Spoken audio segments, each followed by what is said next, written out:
pandex. Gusto ko mag-red lang. Red and blue. Tapos ako yung disco ball. Jumil eh. Ano na lang, butang disco ball. Kami na yung umukuhan. Ano mo po sa dire taas? Diri kaning tungod aning kwansa. Kani? O kana. Di ako. Kay ako naman ang bitaron tara man na siya.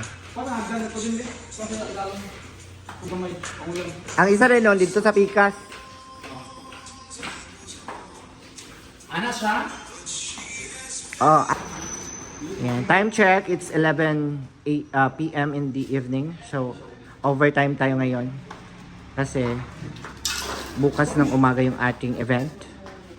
And, dito yan sa Sofa Red Hotel, located at Hasaan. So, ganito ka-simple yung aming. This is a photo wall area. Ayan. So, size nito is 8 by 16. Ayan, so inspired by a drippings na parang Korean style. Ganyan lang talaga siya ka-sample. So ilalagay dyan is white carpet din para elegante siya tingnan. Hindi siya masakit sa mata. Ayan, ganito yung atake natin. Ito yung client natin initial. Yung name nila is M tsaka S. Stands for Maria and Steve. Steve ata. Check mo niya. And then so, laban. Push tayo, guys. So, ito naman ay set up na natin yung ating kakaning buffet station para bukas ay maglalagay na lang ng mga kakanin. It's around 1 p.m. Ay, 1 a.m. in the morning. So, dito ay mag-start na tayo sa loob. It's around 1:30 a.m. in the morning. Ayan, laban pa rin ang baklos. Oh.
Time check, it's 3 a.m. in the morning.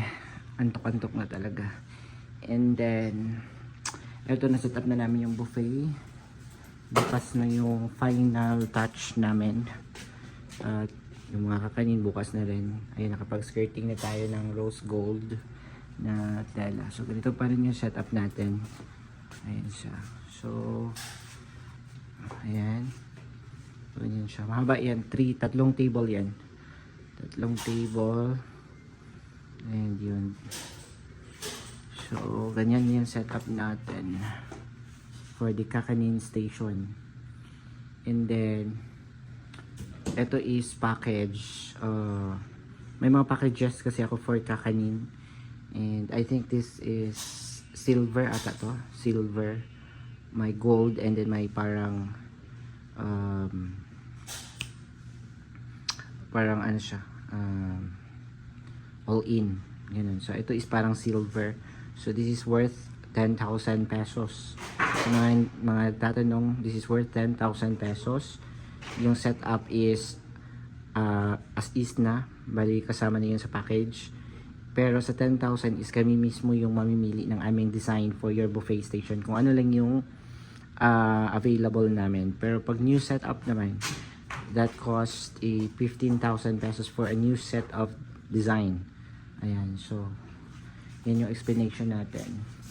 Kung gusto nyo bagong setup, add-ons yun, bali loaded kakanin, that is 15,000 with new design setup. So ito is worth 10,000 lang kasi pangalawang beses ko naman to ginamit. Pangalawa pa to.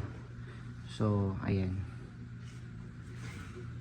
So dito naman sa ating centerpieces, ito is fresh flower. Itong mga rows na white cabbage, that is fresh. The baby's breath is fresh, but the other is that is synthetic.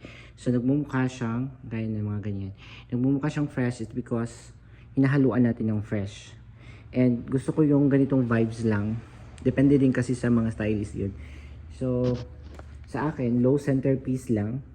Para yung audience, yung mga audience dito, yung audience ng table is makakita pa rin doon sa front natin, sa ating couple. Usually kasi, yung ibang stylist naglalagay ng matataas na centerpieces. So, pag mataas, it should be like that. Hindi na makita yung couple doon. So, ang akin, gusto kong ganito, kahit nakaupo ka dyan, makikita mo pa rin yung program, yung couple, kung ano nangyayari doon sa stage mismo. Ayun. Yun yung explanation natin ng low centerpieces. Ayan. And, depende din, sa ganitong function hall, maliit lang kasi to. So, this is good for 100 person to 150. Yung 50 is andun sa C, open lang yung door doon. Pag ganito is hindi na ako naglalagay ng long table. Bali, ganyan na siya. Apat yung sponsors if ever per round table, that is 12 person. Kasi pag nilagyan ko siya ng long table, magiging kakainin niyo yung space. Kakainin niyo yung space halos dito na kalahati ng ano. So, yun yung explanation din natin na hindi tayo pwedeng gumawa ng long table. Not unless kung intimate wedding lang siya, good for 50 bucks, pwede natin gawan ng pavina table na ganon. And then centerpieces na yung parang mga minimalist na baso-baso, yung mga ganyan, yung explanation. Depende rin sa budget kasi yun, guys. And advice ko sa inyo lahat, kung gusto niyo mag-planning for wedding, mag-plan kayo at least mga, let's just say, 3 months before your wedding. Kasi sa akin, tumatanggap ako nung parang, let's just say, hindi naman sa term. Ang term kasi nun is parang hulugan siya. Which is ang akin, inuunti-unti nating babayaran yung mga suppliers. Para pagdating nung araw nung kasal nyo is halos wala na kayong babayaran. And parang paluwagan na ganun ang term. Pero walang interest. Yung parang ganun. Tinutulungan ko lang kayong maging matapos yung mga bayarin nyo pagdating nung event date ninyo. So ganun ako mag-handle ng client. So ayun. So dito naman nakapaglagay na tayo ng barn lights. This is 100 bulbs. Ayan. And we have centerpiece, nakapaglagay na rin ng centerpiece. Ito nakapaglagay na ng carpet. Ito hindi tong carpet at madumi to.